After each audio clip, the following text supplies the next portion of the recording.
Welcome to the Real Life Podcasts with your hosts, leadership and personal growth author and speaker John C. Donahue and licensed psychotherapist Lou Carfisi. The Real Life Podcast is your weekly dose of motivation, encouragement, and direction to help you live your life at the highest level. Well, hello, everybody, and welcome to the Real Life Podcast. My name is John, and joining me, as always, is my host and good friend, Lou Carfisi. How you doing today, my friend? I'm doing well, sir. You doing all right? I am fine as frog hair, as they say in the South. That's right. And we are here today. We're so glad that you've taken time out of your busy schedule to listen or watch the Real Life Podcast. And we are trying to bring you some motivation, some encouragement, some direction so that you can live your life at the next level. Well, my name's John. I come to you from John C. Donahue. Lou, why don't you tell everybody a little bit about who you are and where you come from? Okay, my name is Lou Carfisi. I am a licensed psychotherapist in the state of Georgia. And this is what I do for a living, full time. And I see people from all walks of life and with all kinds of problems. So that's what I do, and that's me. Right. And I'm a life coach. I write and speak and create all sorts of content, videos for leadership, self-development, time management, and just, helping people just go from where they are to the next step. And that's where I really focus on. And both Lou and I just really want to help people to be better. And that's why we started this podcast. That's why we do Monday Blabs at 3 p.m.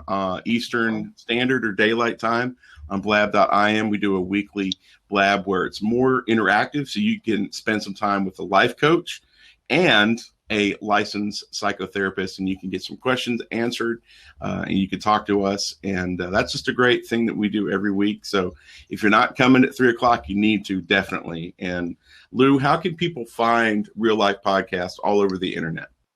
Just go to reallifepodcast.com, and that's how you do it. Or if you need to ask us a question or want to contact us, go to questions@reallifepodcast.com. And on social media, you can get us at facebook.com, Real Life Podcast, and twitter.com, Real Life Cast. Excellent. Excellent. So we're talking about anger. We're starting a brand new series talking about emotions, and we're talking about anger this week, the who, what, and why of anger. And we wanted to start dipping into this because we're seeing a trend. As we record this, it's right on the front end of the political season. And that's really always a time of love and caring and compassion here in the United States. So we wanted to take some time. If you've spent any time online, there seems to be a lot of vitriol and veracity about the political candidates. And that has to do with anger, right? Yeah, it does.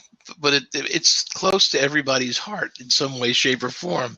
So they're very exuberant about it. Passionate. That's a good word. Passionate. Right. So we wanted to, that kind of was the idea for how this started. But, we wanted to really dig into where all this anger comes from. We're angry when we drive home or when we drive to work. We have road rage, and we spoke about road rage on a recent blab. We get angry when we're doing our bills because we're dealing with money. We may not have enough of it. We get angry when we talk to our relatives, primarily our in-laws. Not in my house. I love my family. But there's just a lot of anger out there. So how do we start dealing with that? How can we effectively start picking that apart and change how we live our lives, change our perspective to make it more positive and less angry? Well, we have to change our perspective. That's number one. And how you do that is you break it down. And we're going to break it down for you and give you some hints and some suggestions on how to relieve some of that stress and anxiety and anger that you have. Specifically, okay, we have who and what. Since we have who, what, and why, we're going to start with who and what together. Okay. All right. Okay. So these are just some examples of the who's that we have anger issues with. And the first would be like individuals. Right. So like who? Like spouses, like I said, family members, maybe even our kids.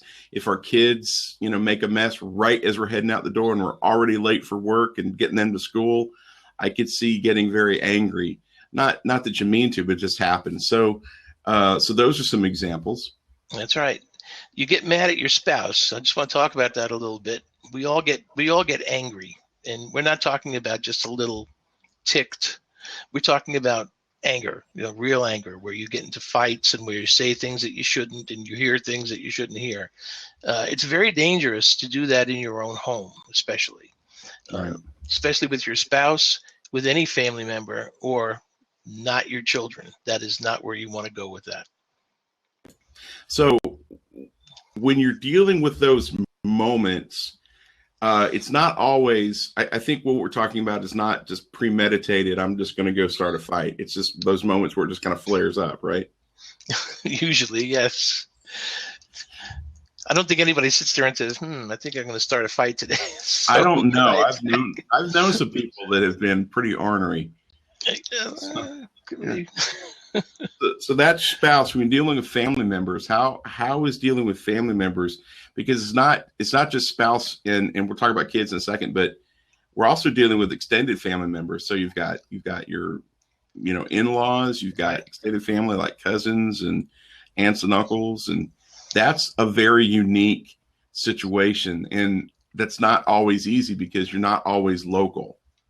Yeah. And some of the trouble is you might not be angry with them. They might be angry with you, and you may not know why. So it's, a lot of this, and we're going to give you some hints on how to stop this later on in this show, but a lot of these things, you have to control yourself. You have to step back if you can, put a little traffic cop in front of your little brain and say, no, I'm not going there. So redirect the anger to something else. But we'll talk about that as we go on. Right. And then we're dealing with anger with our kids, and we certainly want to be extremely cautious. You talk about the little cop. I talk about filters a lot. I talk about installing filters to where you may think it, but it filters through that process of, even though I'm thinking something doesn't necessarily mean I need to say it.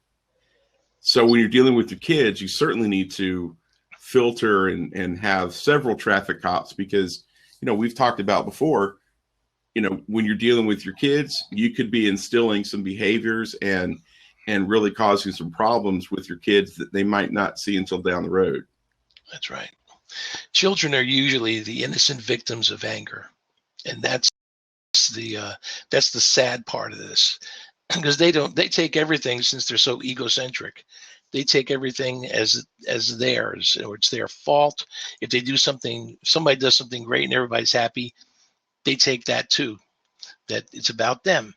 And when we tell a child, or a child is around and we start getting angry, they learn how to be angry. They're just little recording devices, and they're going to learn that anger and how to direct that anger from you. Right. So as we're starting to unpack the individuals that we can be, we really just kind of started in the nucleus, the spouse in the house with the kids. And then we've branched out to family members, and we've already started really talking about some of the causes and some of the repercussions of that. But just think about all the people that you come in contact with people that you're friends with in the neighborhood, people that you're friends with in other areas. So there's all this opportunity for, when you're angry or when you're dealing with other people who are angry, there's a great deal of possibility for negative things to happen. And, as we're going to talk about towards the end, there's a great deal of positive that could come out of people who are angry and dealing with those anger management issues. So those are the individuals. What's the next thing that we want to focus on dealing with anger? Well, situations like, for example, at work. You may not like the environment that you're in at work. You may not like the job that you do at work. You may not like other people in work. You may not like your boss. That's a very big thing, because we spend most of our lives, if you work a regular job 5 days a week, 9 to 5, now it's like 8 to 4:30 or something. 7 to 7. 7 to 7. we're there for a long time. And if something angers us at work, it'll anger us for that entire time. So you have to be very careful when you're at work not to let that anger show. You can't let emotions come out in a professional environment. Right. And you also need to keep your anger in check, because you're dealing with a work environment. You're also dealing with the politics, and you're also dealing with, for a lot of people who are in sales, you can't let an anger issue or some type of situation that's happened at work with a boss or somebody that you work with might throw you off your game. I've been there. I've been angry at something, and for the rest of the day, I'm just a mess. I'm just not worth it because I haven't been able to snap out of it, or I've been so angry that I couldn't let go of it. And the rest of my day was just shot. And if I'm in sales, I have to make customers happy. And if I'm not happy, I'm not making customers happy. And therefore, I'm not making. Boy, isn't that the truth? Yeah. And speaking of money, that's the next thing. Anger with That's money. right. I'm sure that nobody listening to this podcast has ever had an argument with their spouse, assuming that you're married, about money. Never happens. Or is it just me? It's not just you. I think everybody has arguments about money because we need it, and sometimes there's not enough of it. And then we start blaming each other. Well, it's your fault that we don't have money for that. You went out and bought that stupid boat. Things like that. They start to cause you to be very ambivalent when it comes to money, and some people react to that by spending more. Yeah. It makes no sense, but they do it, right? Absolutely. I've been in situations or dealt with situations where you're single, you don't have enough money, and all your friends are going out and having a good time, and you just don't have the cash. So along comes that credit card, and the credit card's got room on it. So you can spend it, but you don't think about on the back end of that, in 30 days, you're going to get a bill for that.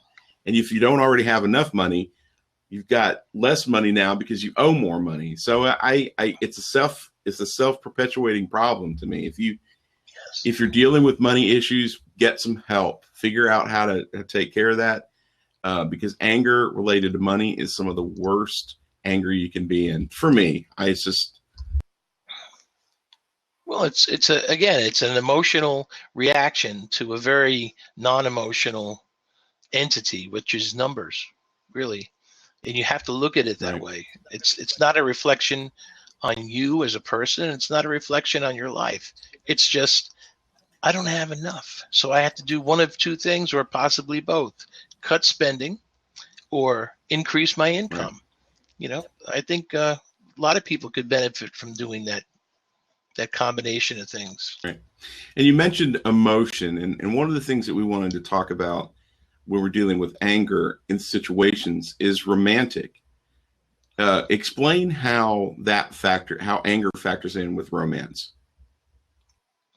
Well, when we're in the throes of a relationship and things start going bad, we look for people or things to blame. In romantic relationships, there may be an issue that you and your intended girlfriend, boyfriend, or whatever has done to you. Maybe you spent a lot of money on them. Maybe they spent a lot of money on you. And then you come to the point where you have to start thinking, well, look, I don't have any credit card debt, but she does. And she has a student loan, and she has this, and she has that. If you ever want to throw a wet damper on romance, that's the way to do it. Talk about money or talk about anger. So the more angry you get, your potential spouse, I guess, sees it, and then they think less of you. They lose respect. Yeah, and that's a rough place to be. So we have just a few samples of situations, but I'm sure that if you're listening, you could probably come up with dozens more situations that anger plays a part in. And those are just some of the situations that we've talked about. And the third thing is circumstantial. Right. Circumstantial anger is I think, and correct me, I think it's more common because, like you said, we don't necessarily set out to be angry or cause a fight or any of those type of situations, but we get in circumstances. We sometimes dumb luck our way into circumstances, or we have accidents that cause us to get angry. Mm-hmm. Yeah, they cause us to get very angry, because if you go back up the situation and money, then anything that happens, like a car problem, is going to throw you right off your pins, because there you are again, worried about money and having something happen to your car. And how do you get to work? You use your car. It's a domino effect. And when one thing goes wrong, I live in Florida, so the main thing we're concerned about when it's summertime is air conditioning. And so all through the winter on TV, they play a lot of air conditioning ads, get your AC fixed or get it checked out. And we don't pay a lot of attention to it. But the second that air conditioning dies, when it's 102 degrees outside, that is when, you start making phone calls, and usually those people just don't come immediately. And that's when, for me, in the time that I was in that situation, I got really upset at myself. I was really angry, but I was angry at myself because I should have gotten it checked out when I had the opportunity. And it's just a domino effect, because when it's hot, your nerves are frayed. And then we were, didn't sleep well that night, and that caused a bunch of problems. So it's like I say, it's just a domino effect. If one thing happens, and this just causes all sorts of other dominoes. Mm-hmm. Another way that we are in circumstances is when we're in a circumstance and there's a difficult person in that circumstance, be that person in work or just in anything that you do. There's people have problems all over, and if somebody's being difficult, that just shows you there's something wrong. They're going to either overcompensate for something they feel, or they're just difficult. They don't do it on purpose. Sometimes they don't even know they're doing it. But nevertheless, here's another circumstance for you to get angry.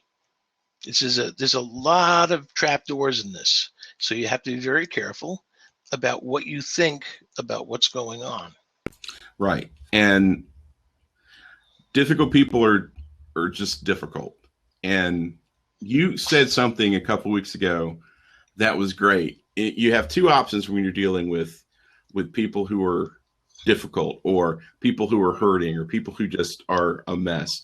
You can either love them or fix them, and you can't fix them. So you're just going to have to love them through it, and give them a wide berth at the office, or maybe give them some space when you're wherever you are. And if you're married to them, you're going to have to figure that out. That's a whole another kettle of fish, my friend. Yes, it is. It's a big kettle. That's a big kettle.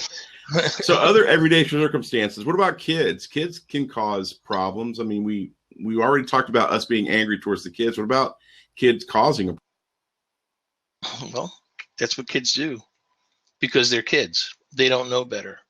And they will do things that make you angry. They shouldn't make you angry in a perfect world, but we don't live in a perfect world.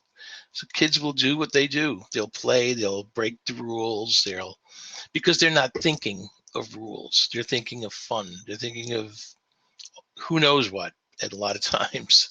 But they can create circumstances for you where when you come home, you take a look at the room, and the room is full of toys, and you trip and fall on a roller skate, or something happens, and then out comes that anger. Right.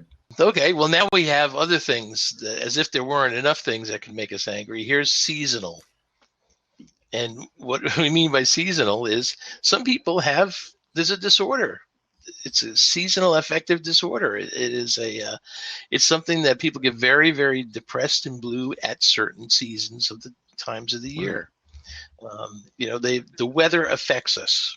Right. If it rains for 30 days, you're ready to build the ark and get out of there. But it's that dreary every single day of gray skies and no sunlight. It affects us, and it's very easy for us to get angry. Yes, absolutely. I've seen it. I used to live in Ohio, where it would snow a lot. We used to have a joke. There's two seasons in Ohio, winter or 4th of July. And when it was snowing and icy, unlike here in Florida, if there's like a cold weather snap, like I used to live in Georgia where Lou lives, if there's like a really cold snow front or something coming through, they shut down everything. They're just not equipped for it. However, in Ohio, you still have to go to school. Nothing makes me angrier than having to walk through snow for a half mile and climb out of my jeans because my jeans up to my knees are frozen. So yeah, I totally get that with the weather. And when you're dealing with summertime here in Florida, when you're dealing with springtime in certain places that have high pollen counts and it's just miserable all the time, I could see weather causing a lot of people to get angry. Yeah, it does. Yeah. It sure does. So let's go ahead and uncap this one. Politics, who knew, made people angry. Who knew? Who knew? All you hear now, especially with this latest election, is anger. If you don't look at things the way I do, then you're stupid. If you can't see my point of view, then you're dumb. So we get mad at the people. We get mad at the candidates. We elect representatives to represent us, and they don't, and then we get angry.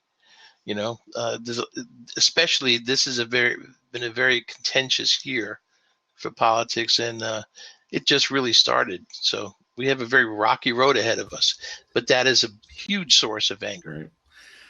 People get so wrapped up in their politics, and I don't care which side of the aisle you're on. They get so wrapped up in it that their passion often overtakes their common sense. And so I've seen so many people on Facebook, if you're voting for so-and-so, unfriend me because we can't be friends.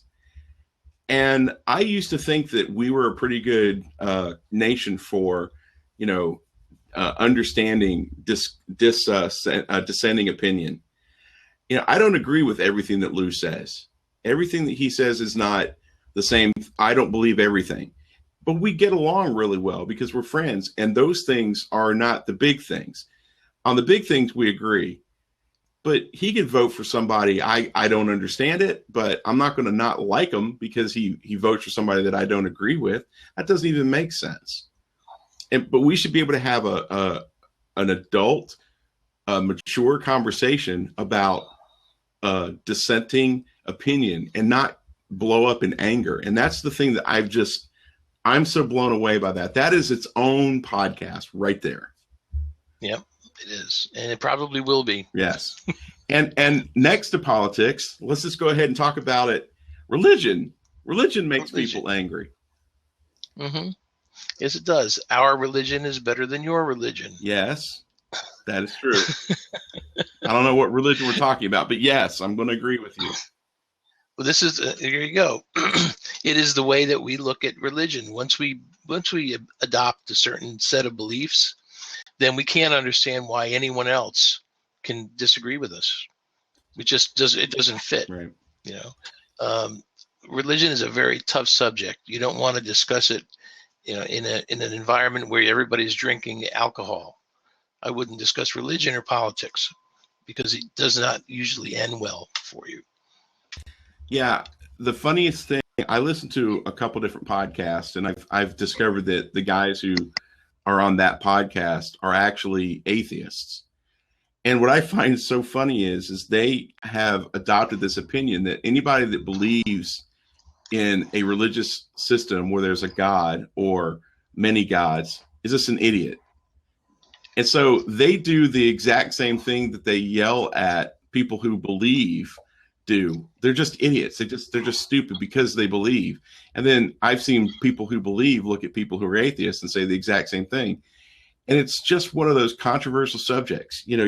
Religion, politics, gun control, abortion, all those, we call them the third rail of public conversations because you just don't want to touch them. Yeah. So you don't want to touch them. No. So, and what do we do here? We talk about them. Makes total sense. That's right. Total sense to me. But the difference is we're trying to get a point across, and the point is that if you really want to be angry at something, you don't need this list. You can find something to be angry at. It's just you just get angry. Right. What happens with those people? That's a great question. I think that some people are just wired to be angry. I don't know if that's something that they have control of, but it just seems to me that they're just hardwired to always be in a bad mood. Yeah, well, some people are, and there are probably psychological reasons behind that, which we'll touch on a little bit later. But in general, we're not, these people that you're talking about, I suspect, are just not angry at a circumstance or an individual. They're just angry. And that becomes a problem when you're unable to control that anger when you're in public. Right. That filter. You have to have that filter. Absolutely. Some people think it's being a phony, that, I'm really angry, but if I act differently than I actually feel, that I'm betraying my own feelings. And it's not true. There's a thing that's called, necessity. And one of the necessities in life is we live in a society, and we have to accommodate everybody, or most everybody. Right. I remember when I was in school, college, and there was always this group of people who were always just moody, and they were never in a good mood. And their response when I questioned them about it was always, well, we have to be true to ourselves. And this is who I am right now. So you just have to accept me. And I'm like, yeah, I do. I have to accept the fact that you're in a crappy mood. You're just mad, or whatever reason you are. I just don't have to be around you. And I didn't. I just was never around them. And I find that people who are like that tend to be very lonely. And then it becomes a self-fulfilling prophecy. They're angry, they're mad, they're moody, they just don't like people. And then people aren't around. And then they're angry because nobody wants to be around them. That's right. Because people could always find someone else to hang out with. But you're in a little different situation when you're unable to control your anger when you're working. And when you're working, you have other people that you have to interact with. Right. So talking about that filter, or the traffic cop that sits in front of your nose or your face and tells you, no, don't go there. You have got to act a certain way in society. Otherwise, it's inappropriate. Right. What about people who can't control their anger at home? And those people, we actually talked a little bit about it in the circumstances and the individual, but it's kind of the same idea. If you're unable to control your anger at home, leave. Get in your car, drive up to the 7-Eleven and get a Slurpee. Do something, and get yourself to a point where you're not going to feel the repercussions of your anger as much. Just say, I'm sorry, I'm angry. I have to go back out and clear my head. That's much better than letting it all spew out and starting a fight and traumatizing your children and, ruining your relationship. Yeah. You don't want to take it out, whether you're at work or out in public or whether you're at home. You certainly don't want to take it out on innocent people. If they've not done anything to cause this anger, you don't need to take it out on them. That's right. So what about the guy or the girl who comes home and they're just mad? They're angry. They don't know why that they're angry. They're just angry. Right. And they're in those cases when there's no specific source or, obvious thing going on that would trigger that anger. It could be something triggering that anger that you just have inside, and you have it there because of experiences in your past. And then we get into the whole psychobabble thing about, what happened when you were being developing in your personality and those things. Things would happen, and those people are always angry. You mentioned them before. If you're unable to control it and it comes out all the time, you'll be a very unpleasant person to be around. Yeah, and I don't have great advice for those people other than to find somebody that they can talk to if it's a constant issue. Maybe it's a good idea to reach out to somebody like me or somebody like Lou and talk through some of your issues and find out if there's something that you need to address. And I know that sounds, some people might think that's weakness, but in reality, that shows great strength and resolve of character. Yeah, it certainly does. that there's a problem and I'm going to fix it. Right. Right. Get it taken care of. And you'll find that it might be difficult on the front end, but the payoff is so much worth it, because you may be alienating people that you don't intend to. You may not be living the life that you really deserve, and you may be making choices that you really don't intend to make. And nobody wants to be angry. There's so much amazing awesomeness in the world that you're missing out on if you're angry all the time. And I can say that because I am speaking to you from experience. I was one of those guys, angry all the time. And I got some help. I have good friends around me, and they helped me through it. And now I'm less angry all the time. So it's all good. I don't look at Facebook a lot. That makes me happy. That's right. Don't talk about politics or religion. Let's not talk about politics. So let's break down some of the reasons why. Okay, so we talked about the circumstances, the who and the what of what make us angry. Let's really break into the why. Okay. History. We have history either with people, or we have it with circumstances, or it's the past that bothers us. We've had bad experiences with certain people. It just happens. We have bad experiences. The next time we see that person, we immediately are defensive, and we start to get a little angry because we expect them to do the same things that they did last time when we got angry at them. Right. So that's one aspect of it. It's history and bad experiences. Yeah, you mentioned that personality clashes are difficult when you go up against somebody and it causes a problem and you're angry. You're always tentative when you get back around the person, and you're always on guard for the next attack, and you're not sure where or if it's going to come, or from where it's going to come, if it comes at all. Yeah, personally, we're just not going to get along with everybody. And when you get to those circumstances, then I would suggest doing what we talked about before, which is you can love on them, or you can just shoot them. No, you can't shoot anybody. No, don't shoot anybody. Don't shoot anybody. The views and opinions of Lou Carfisi do not represent those of the Real Life Podcast. The personality clashes will happen. Right. You have to just handle it like an adult and like a person who really is caring, because it says more about you than it does about them. Right. When that happens. Yeah, and the next thing happens to people who are in long-term relationships. It happens all over, but it recurs a lot in long-time relationships when you're dealing with previous arguments. Because one argument can be had, and then you have another argument way down in the future, and the original argument might come back into play. And it starts this weird cycle. So when you're dealing with previous arguments with people, you also have to factor in that sometimes you don't move away from that, and that person's already forgotten about the argument, and it's not a big deal to them, but it's still a big deal to you. So you have to be careful when you're dealing with those previous arguments. Yeah. Another thing that makes people angry is at work, specifically never being able to get ahead.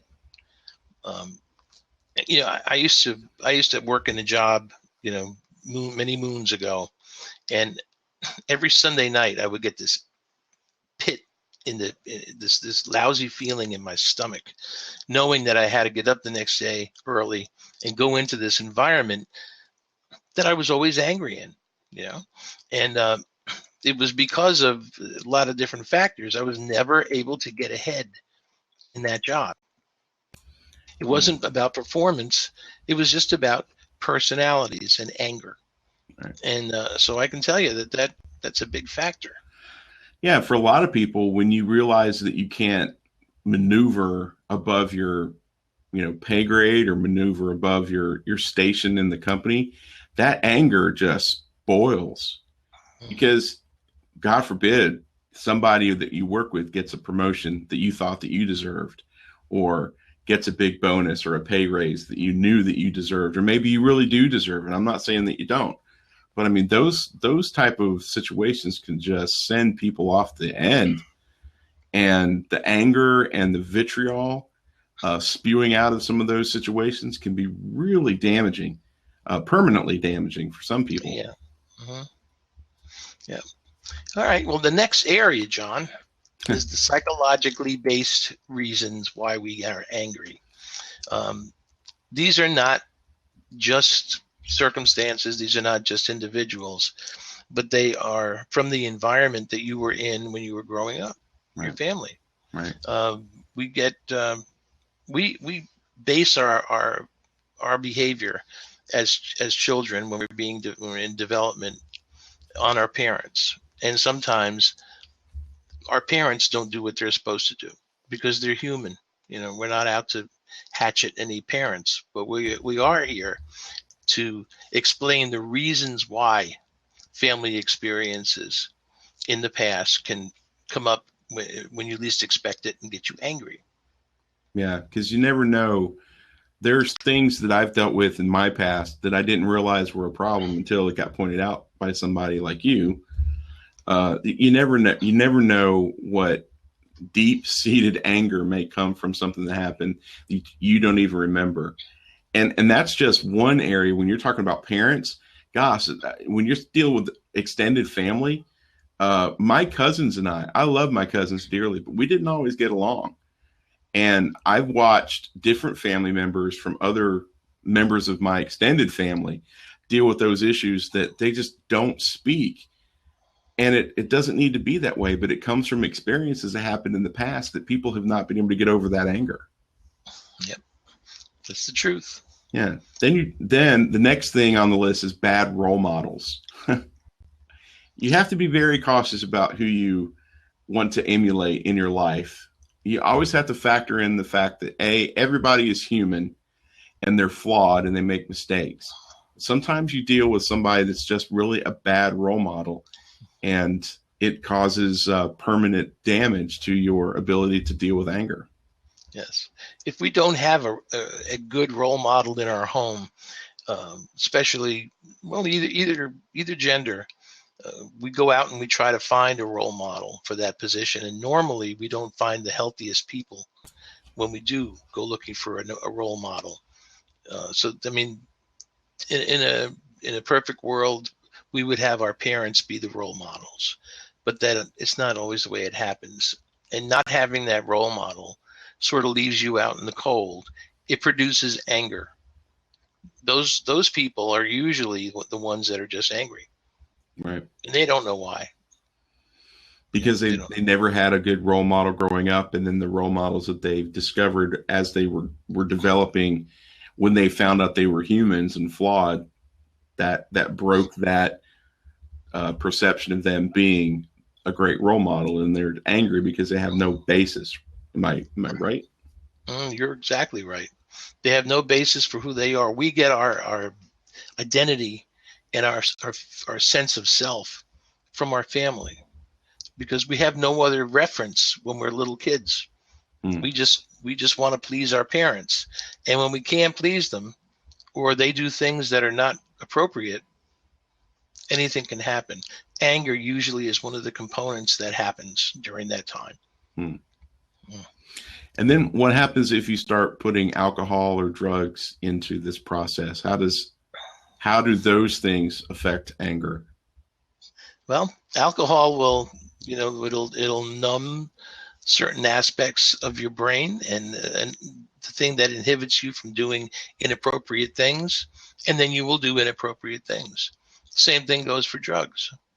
If you do this, I mean, I'm not saying if you have a drink that you're gonna turn into a bad person, but we're talking about alcoholics. We're talking about people who drink all the time, drug addicts, people who do nothing but even if they just smoke pot all the time, their brains are going to change, and nobody wants to be pulled out of a nice high. You'll get called a buzzkill if you try to do that to somebody. And so that really is an anger at the society in general. And that's how we strike back at it, by doing the things we're not supposed to do. Right. And the caution is when you're dealing, especially with alcohol and drugs that take away the inhibitors in your life, take away the filters, you can do all sorts of damage to your reputation. You can do physical damage. You can do emotional damage because you don't have that filter telling you not to say the things that you shouldn't say, or the alcohol or the drug emboldens you and you go ahead and say the things to the people that you should say. That's why, we've played in bars. I hate to say bars because it sounds so tacky, but Villa Rica is pretty tacky. Yes, it is. We've played in some real dives, and that's why the jokes about bar fights, because people go and they get drunk, they drink to excess, and what two people would do in a regular circumstance with no alcohol is 180 degrees opposite. So if you're dealing with anger and you put drugs or alcohol into your system, you're pretty much asking for some type of a disaster to happen. And if you've done it and you think that you're immune to it, you're just fooling yourself. Yeah, you sure are. And our next, and actually last in this kind of format, is entitlement. There are people who are in our society who think that they're owed something from others. If they've had a bad childhood, if there's some kind of history there's problems, or someone has actually told them, you don't have to worry about a thing, I'll take care of you forever. That's entitlement. They expect it, and they'll probably not get any of it because we don't have a society like that. So when you don't get what you think that you should get, then what winds up happening is you get angry. Right. And then you do things to try to get that, whatever it is that you think you're entitled to. And then it just blossoms from there. And we get crime, we get problems in our society, we get all kinds of things happening that are just negative and that are just antisocial. Right. And this is where dealing with someone who can help you through this process, because I've dealt with a lot of situations, especially in the leadership realm, because people put a little bit of time in on a job or a little bit of time into a project, and they immediately think that they should be the leader. They have some ideas, they may be good, and then they immediately assume that they're entitled to leadership. And when they don't get that leadership, then they get angry, and then it becomes their boss's fault or the company's fault, or the company's just trying to keep me down. And this just becomes this really ridiculous set of circumstances. And then I get brought into the situation, and I just look at the guy or girl and go, how long have you been here? Oh, 6 weeks. How long have you been here? Oh, 6 years. Seriously? Entitlement is one of the issues I think that you and I are probably going to start dealing with more and more and more as our culture devolves, so to speak. And we can talk about that later. And it's horrible. It's insidious. And it's so simple to cross into it. You put the hard work in, you should get a reward. But if you put the heart in and don't get the reward, just keep working harder.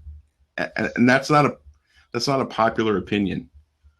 Nobody deserves, just to be handed it to them. They need to work for it. And that's not something that people like to hear. And then they get angry about it. Sure. Yeah. Sure. So what do we do? This is not an exhaustive list, but what do we do now? I mean, we've talked about the who, what, and the where, or the who, what, and the why. So what do we do? The first thing you do, and this is easier said than done, and it might sound a little bit ambiguous, but you have to change your perspective. Changing your perspective means looking at something in a different way that you looked at it previously.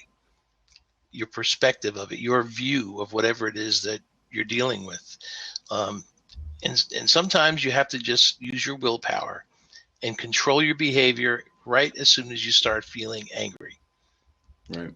The anger comes from a reaction. It comes from that fight or flight, response to things that happen to you. And you have to just will yourself to stop it. That doesn't permanently fix the problem, but at least it keeps you from getting in trouble. Exactly. That happens a lot with arguments with people. And I've tried really hard, and it's incredibly hard. You have to have very strong willpower. But when you start down the road and you realize you're getting into an argument, the best thing that you can do, if you can take a breath and try to slow down the speed at which the conversation is heading down the road to an argument, or slow down the speed at which you're heading to anger, and try to step back and realize what the other person is saying and try to see the other person's perspective. And when you do that, you actually do change your perspective, because you may or may not be on the right side of the issue, and then you're angry for no reason. That's right. Yep. The next one would be understand why you're angry at that person, place, or thing that you're angry at. There has to be a reason. We just don't explode with anger for no reason at all. And sometimes the reason is difficult to discern, because these things happen or are planted in our brains, from childhood sometimes. So you have to give yourself a little bit of understanding and thinking about the subject. It just doesn't go away, and willpower won't do it as a permanent fix. Right. And then the last thing is really understanding why you're angry in general. And that really gets down to the root cause of that emotion that you're dealing with, that anger. So we don't know exactly what you're angry about. And you might not know at the time, but the best thing you can do is try to step back. Maybe you're a journal type of person, and you can start journaling through it, and that might bring you some clarity, some understanding. Maybe you really need to reach out to somebody like Lou, who's a licensed psychotherapist, a counselor, somebody like me, who's a life coach. I've dealt with a lot of people who are struggling with anger issues. Maybe you're a part of a religious institution that you can go to, a pastor or a priest or somebody that you can trust and start processing through that. Or maybe you have a mentor or a trusted friend. You can go to different people and they can help you process through what you're struggling with. And you might be able to uncover why you're angry just as a whole. And you might discover that it's just something that triggers you, and you can start putting pieces into place so you can avoid those triggers. Yep, that's exactly right. Now, the next one is, what if you're wrong? What if you're on your high horse and you're trying to make a point and you're just 100% sure that you're correct, but then you find out that you're wrong? Now your anger is going to be turned inward. Yeah. And anger turned inward is depression.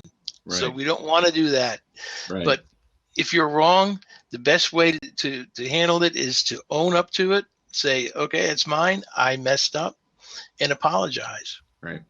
And it's humbling, but be careful that you don't let it turn into depression, and don't let it turn into shame. I'm reading a book right now that really is digging into the shame issue that we're struggling with in our culture. And it's not shameful. It's not something that should cause depression, that you're wrong. You just made a mistake. And that's what people do. Kids do it. Preteens, teens, and adults make mistakes. That's what we do.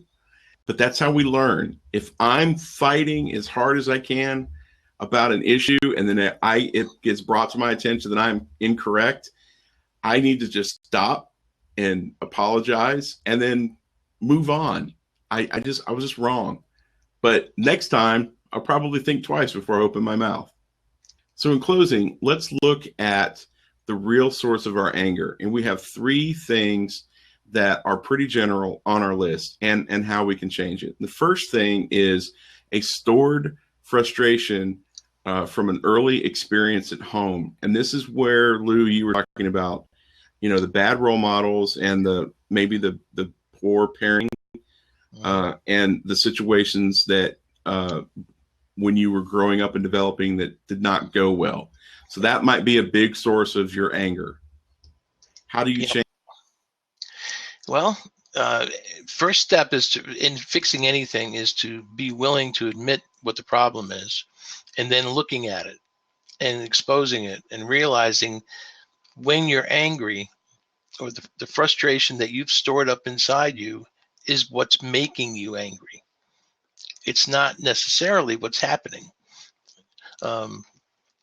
Overcompensation is another thing which is tied to this, because